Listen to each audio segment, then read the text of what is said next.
السلام علیکم ورحمۃ اللہ وبرکاتہ۔ ناظرین، یہ تیسرا حصہ ہے رمضان سے متعلق۔ دو حصے رمضان کے عظمت کے، فضیلت کے، نمبر 1، نمبر 2 رمضان میں ہمیں عبادت کرنے سے کیا ملتا ہے، کتنی نیکی ملتی ہے، وہ آپ کے سامنے گزر چکا۔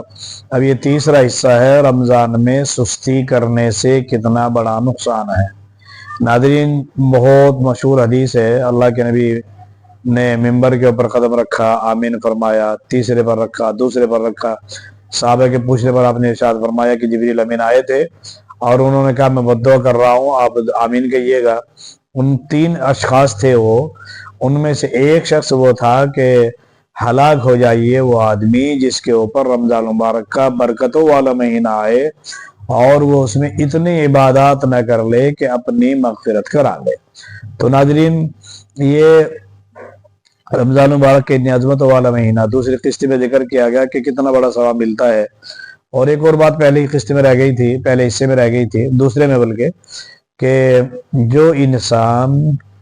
رمضان مبارک کا پہلا روزہ رکھتا ہے تو پہلا روزہ رکھتے ہی صبح سے لے کر سورج طلوع ہونے سے غروب آفتاب تک 70,000 فرشتے اس کے لیے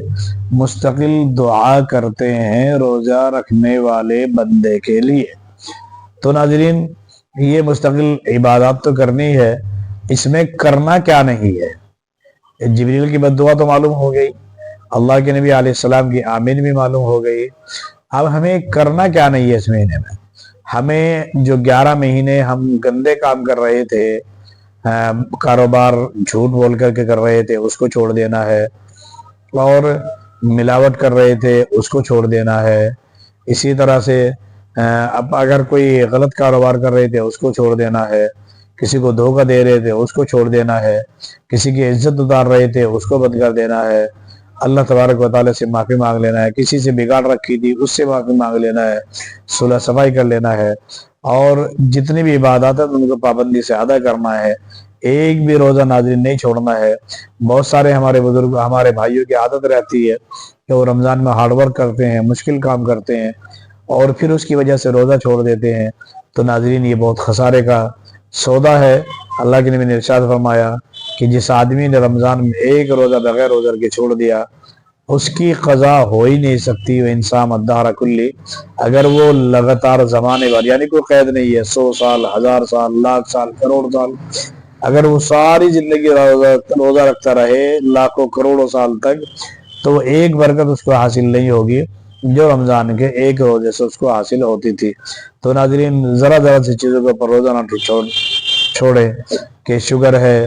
اگر واقعتاً اتنا ہے کہ دن میں 5-6 بار دوائی کھانی پڑ رہی ہے تو مجبوری ہے، ماہر ڈاکٹر بتا رہا ہے کہ اگر آپ روزہ رکھیں گے تو ضرورت سے زیادہ مصیبت میں پڑ جائیں گے، تو کسی مفتی سے، معتبر آدمی سے مسئلہ پوچھ لیا جائے، عالم سے، متبحر عالم سے مسئلہ پوچھ لیا جائے۔ اور آدمی رمضان میں مزدوری کے بہانے، کام کے بہانے روزہ چھوڑ رہا ہے ناظرین، تو یہ بہت بڑے خسارے کا کام کر رہا ہے، کیونکہ روزے کا ذمہ اللہ نے لے رکھا ہے۔ رمضان میں تھوڑا کام ہلکا کر لیں اور ہلکا کر کے عبادت میں اپنے آپ کو لگا دیں۔ اور ایک کام اور یہ کرنا ہے کہ کسی سے بگڑی ہوئی ہے اس سے معافی مانگ لینا ہے، کوئی ناراض ہے اس کو منا لینا ہے، کوئی روٹھا ہوا ہے اس کو منا لینا ہے، کہ کسی نے ہمارے شان میں کوئی گستاخی کر رکھی ہے، ہمیں ستا رکھا ہے، اس کو اللہ کے لیے معاف کر دینا ہے۔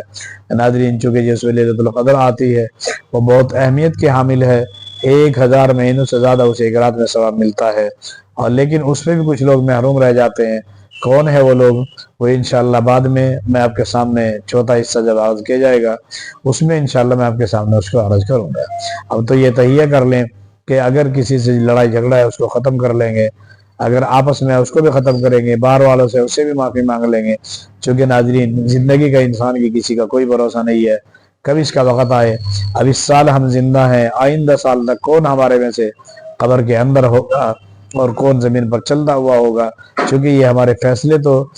لیلۃ شب برات جس کو کہا جاتا ہے، لیلۃ البرات، اس میں ہو چکے ہیں کہ کون اس سال زندہ رہنا ہے، کون مر جانا ہے، کون مٹی کے نیچے جانا ہے، کون زمین کے اوپر رہنا ہے۔ ناظرین، جب ہمیں اس کا پتہ نہیں ہے اور ہمارے فیصلے ہو چکے ہیں تو اب ہمارے لیے ضروری ہے کہ ہم مستقل اپنے آپ کو عبادات میں ہی لگائے رکھیں، روزہ ایک نہ چھوڑیں، تراویح ایک نہ چھوڑیں، کسی کو کوئی نقصان کر رکھا ہے اس کی بھرپائی کریں، کسی کو ستا رکھا ہے معافی مانگ لیں،